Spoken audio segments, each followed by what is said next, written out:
Hello, good morning mga kariko. Tayo ay magluluto naman ngayon ng simpleng ginisang ampalaya. Yan ang aking mga isang cup.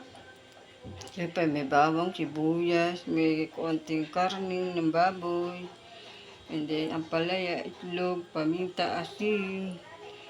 Yan ang aking mga rekado. Wala tayong kamati. Hindi ako nakabili kaya yan lang ang aking mga rekado. Yeah, let's go. Tayo magluluto. Nagpainit na ako ng mantika sa aking munting kawali. Let's go. Yeah, unahin natin ilagay ang sibuyas kasi madali maluto ang bawang. Kaya inuuna ko ang sibuyas.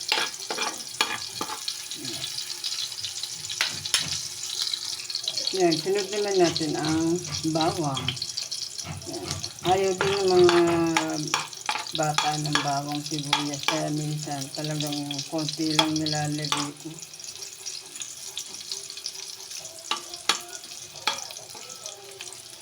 Yan. Pagka lumabas na yung amoy ng bawang sibuyas, pwede mo na ilagay yung karne ng baboy.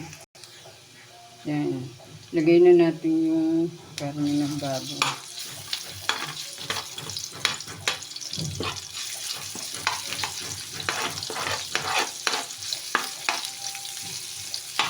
Simple-simple lang yung aking ginisa na ampalaya. Konting karne lang. Antay lang natin siya maluto yung baboy. Mawala lang yung kanyang pagkapula. Yan. Yan, pagkaluto ng baboy, pwede mo nang ilagay yung ampalaya.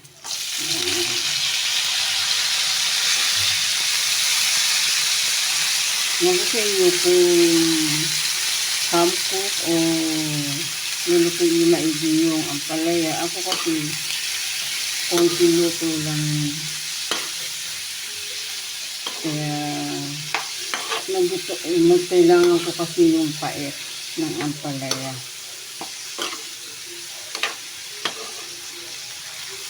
Kasi nung bata ako, ayaw ko itong gulay na to.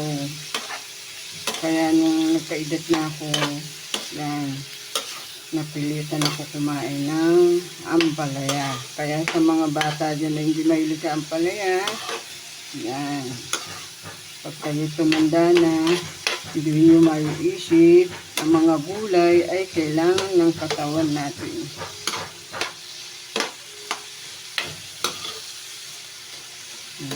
Yan, antay lang natin maluto yung bahagya ng ampalaya. Ngayon naman yung itlog, babatiin natin, lalagyan natin siya ng konting paminta.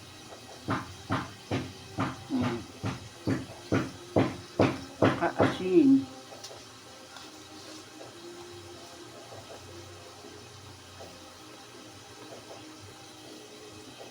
Yan. Kapag babatiin na natin siya, bidurugin natin siya.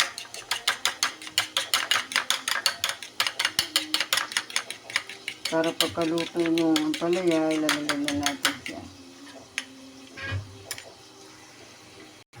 Ngayon naman silipin na natin kung luto na yung ampalaya. Yan, luto na yung ampalaya. Ngayon naman ilalagay na natin yung itlog.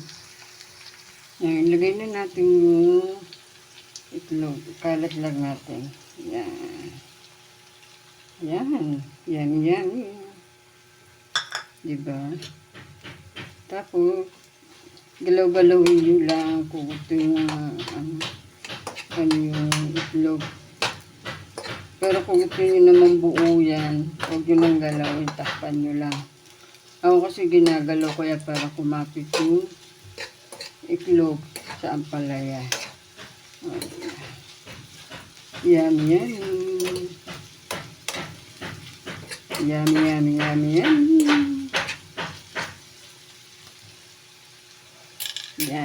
Yan, pwede nyo na i-serve. Pwede na tayo kumain. O paano, bye-bye. Hanggang sa susunod. Thank you for watching. Bye-bye.